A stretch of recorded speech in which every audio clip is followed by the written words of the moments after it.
के इस वीडियो सत्र में मैं पल्लव आपका बहुत बहुत स्वागत करता हूं। बच्चों, आज के इस वीडियो में हम class 12 Bihar board English 100 mark का जो बुक होता है रेनबो पार्ट 2 का, उस बुक के कविता यानी पोइट्री सेक्शन का जो वेरी वेरी इम्पोर्टेंट पोएम कविता है आपके आने वाली एग्ज़ाम के लिए, वो है an epitaph Walter de la Mare का लिखा हुआ। आज हम इसी को पढ़ने वाले हैं। बच्चों, सबसे पहले वर्ड को याद रखना बहुत ज़रूरी है। तो वर्ड पावर आपके पास होगा, किसी भी लेसन में आप पढ़ें और वर्ड पावर अगर आपके पास नहीं रहे तो वो लेसन समझ में आपको नहीं आएगी, तो फिर वो रटंत विद्या हो जाएगी और आप रट कर पास ज़रूर कर सकते हैं, अच्छा नंबर ज़रूर ला सकते हैं, लेकिन आगे फॉर फ्यूचर आपके लिए अच्छा नहीं होगा।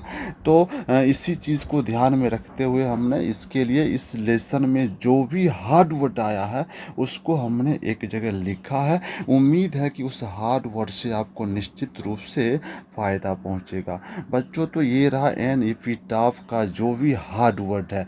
आई होप कि आप सबसे पहले हार्ड वर्ड को याद कर लें, अपने नोटबुक में उतार कर हार्ड वर्ड को लिख लें, उसको बार बार पढ़कर याद कर लें और तब जाके हम जो इसका एक्सप्लेनेशन हिंदी में लाइन बाय लाइन करेंगे, उसको समझने का प्रयास करेंगे। तब आपका फ्यूचर और प्रेजेंट दोनों ही अच्छा होने वाला है। तो बच्चों, बिना देर किए हुए आइए हम वर्ड को थोड़ा सरसरी नज़र से देख लेते हैं, फिर हम इसके line by line explanation Hindi में जाएंगे। तो एन इपिटाफ है। एन इपिटाफ को हिंदी में समाधि लेख कहते हैं। पिछले वीडियो में आपने कवि के जो इंट्रोडक्शन हुए आपने उसमें देखा कि एन इपिटाफ को हिंदी में समाधि लेख कहते हैं। वाल्टर डी ला मेयर का लिखा हुआ, इसके कुछ अति महत्वपूर्ण इंग्लिश के वर्ड हैं। उम्मीद है कि आप इसको निश्चित रूप से अपनी नोटबुक में उतार लेंगे और फिर इसको याद कर तब इसकी हिंदी पढ़ने का प्रयास करेंगे। और ये बच्चों रहा रीडिंग। अगर आपको बहुत सारे बच्चे ऐसे हैं कि वो 10+2 में आ गए हैं और उनको रीडिंग देने नहीं आती है, तो नो प्रॉब्लम बच्चों, आइए आप हमारे साथ लाइन बाय लाइन इसको रीडिंग देना भी सीख लें। देखिए लिखा, here lies a most beautiful lady. आपका जो बुक का जो लेसन है उसको बगल में रखिए और उसके बाद लाइन बाय लाइन पढ़िए। Here lies a most beautiful lady, light of step and heart was she. I think she was the most beautiful lady that ever was in the West country. But beauty vanishes, beauty passes. However, rare it be, and when I crumble, who will remember this lady of the West country? तो बच्चों, आप इसको बार बार पढ़ें, इससे आपको पढ़ने के लिए आ जाएगा। तो सबसे पहले आप वर्ड मीनिंग याद कर लें, पढ़ने के लिए सीख लें, उसके बाद आप लाइन बाय लाइन एक्सप्लेनेशन पर आएँ। तो बच्चों, ये रहा आपका बुक से an epitaph Walter de la Mare का लिखा हुआ। तो एन एपिटाफ, आइए हम इसका line by line explanation Hindi में करें। तो लिखा, here lies a most beautiful lady. यहाँ पे एक आप थोड़ा संक्षिप्त जान लें बच्चों कि एक खूबसूरत महिला है और जो कवि जिसको पसंद करते थे, और बाद में वो महिला इतनी घमंडी थी कि उसने कवि को इग्नोर कर दिया। कवि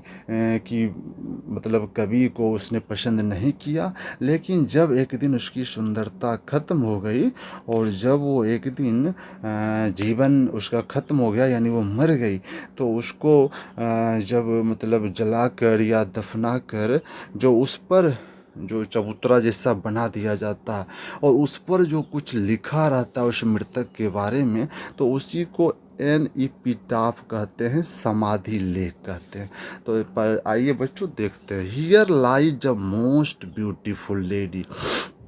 here lies a most beautiful lady. कवि जो हैं उस समाधि के पास बैठकर कह रहे हैं कि ये दुनिया की सबसे खूबसूरत महिला है जो हियर लाइज मीन्स लेटा होना, यहाँ पर लेटी हुई है, यहाँ पर पड़ी हुई है। Light of step and heart was she. अब उस महिला की चारित्रिक विशेषता देखिए क्या है कि light of step and heart, इसका इस फ्रेज का मतलब हो गया light of step and heart means स्वच्छंद महिला, जो किसी की बातों जिसकी बातों पर भरोसा ना किया जाए, घुमक्कड़ी प्रवृत्ति का। तो light of step and heart was she, कभी कहते हैं वाज सी, वह महिला जो थी ना वो क्या थी, स्वच्छंद महिला थी। कोई उस पर भरोसा नहीं कर सकता था कि वो अगले पल क्या करेगी। तो light of step and heart, वो स्वच्छंद महिला थी। आई थिंक, कभी कहते हैं आई थिंक मैं सोचता हूँ, कभी कह रहे हैं आई थिंक मैं सोचता हूँ she was the most beautiful lady, कि वह बहुत सुंदर औरत थी। That ever was in the west country, जो पश्चिम के देश में कभी नहीं थी।